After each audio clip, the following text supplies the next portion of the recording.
It's a Western Conference matchup as the Los Angeles Lakers come into town in this game.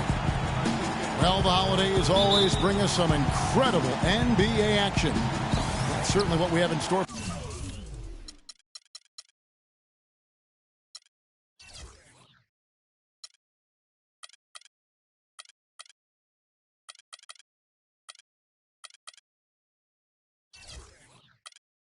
For us today. This is Kevin Harlan with Clark Kellogg and Greg Anthony, and on the sidelines tonight, Doris Burke. Look at the Clippers. They're faced now with what is probably the easiest part of their schedule. They've got a lot of home games on the docket, but they can't take anything, guys, for granted. This is an incredible atmosphere in this building, Kevin. I mean, their winning streak has continued to grow. As it has, their fans' excitement has grown right along with it. And you know what? You can feel it in the air, guys. The home crowd energized. And I'll tell you what, right now, this is one of the toughest buildings you are going to ever compete in when you talk about trying to play on the road in the NBA. And now the Lakers starting group.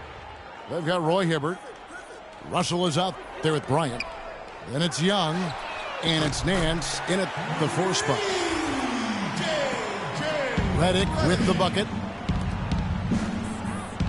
Offense is what drives the Clippers, and they were fantastic at it last season. Easily one of the most exciting teams to watch with their high-flying and high-scoring act and #1 in terms of efficiency. Yeah, and it's not just a flash for the Clippers on offense. You talked about their efficiency on the offensive end. Led the league in points scored per 100 possessions at 109.8. And that one's good. Russell. Easy to see who's going to win that race. Yeah, early offense is often easy offense. Excellent work that time. You know, 9 times out of 10, he's going to knock that one down. He'll spray that one on you. Clippers foul call. And, you know, the Clippers were near the top of the league in most other offensive efficiency categories as well. Second in the league in field goal percentage, second in points per game at almost 107 per. That was a high-octane offensive group. The drive by Bryant. 6 on the shot clock. And Young kicks to Nance. No good on the 3. Young with the steal. And the official signaled the backcourt violation. Not very careful there. The Clippers have gone just 1 of 4 to get this game started. And it's been well documented. The Clippers had problems with free throw shooting. I mean, mostly due to their bigs. They actually had 3 perimeter players who shot over 90% on the season. But you can forgive their free throw struggles as a team given how great they were everywhere else. Yeah, good job trying to get a hand in the face, but you've got to be more careful. Especially on the 3-point attempt. I mean, you have to defend that shot without fouling. Now you give a guy 3 free throws. And last season, the Lakers finished last in the Pacific Division once again. Second year in a row, they ended up at the bottom of the barrel. Here's Nance. And it's blocked by Jordan. Offensive rebound. And stolen by Hibbert. And Kobe, here we go. Great D that time from Jordan. And the Lakers were at the bottom once again in the Pacific Division, Clark. But, you know, these 2 seasons we've just seen, the last time they finished last in the Pacific was 1975. Well, they had a 2-14 record against the rest of the Pacific.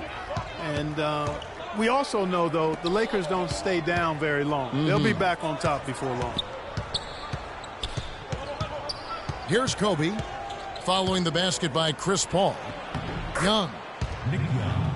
That's good, and it's Kobe with the assist. Oh, that is just weak defense there. I'm pretty sure that was not the plan to give him those kind of baskets at the hoop. Now, here is Young. He's averaging just around 8.5 points a game. And Chris Paul picks up the foul. That is his first foul of the game. A platoon swap here for the Clippers. And then for Los Angeles, Julius Randle comes in for Nance, and it's Clarkson in for Bryant. 6 on the shot clock. It's stolen by Johnson. Crawford drives in. Johnson can't get it to go.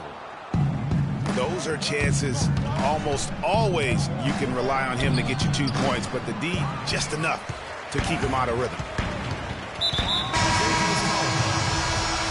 And Coach Doc Rivers wears multiple hats for this organization. Not only is he the head coach, but also in charge of all basketball operations, really the leader in a lot of ways for this team. And it's blocked. And now in transition, here's Williams. Here we go. And so he earns a trip to the line. Official saw the contact, and he'll shoot 2. And really the defense fouling there to prevent the layup, but that's exactly what you need to do. It is. I mean, no reason to back off and give him the layup. I mean, much better off making him go to the line. And he can't hit the second.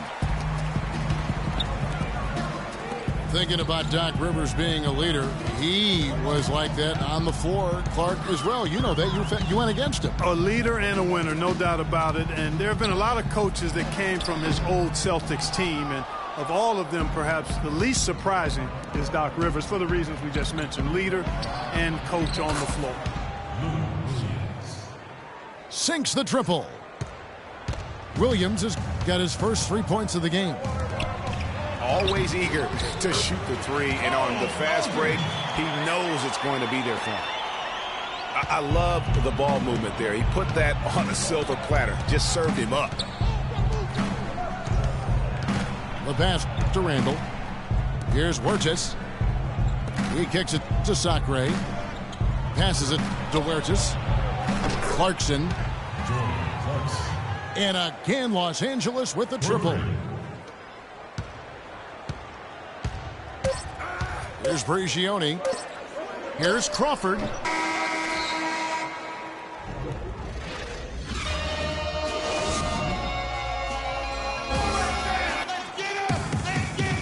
we got a close game here as we get back to the second quarter. And taking a look at the Lakers' performance here, what have they been doing or not doing in the game? A lot of tough D being played by them so far. It's been the difference maker. Greg, no uncontested shots for the most part. That's why they've had success.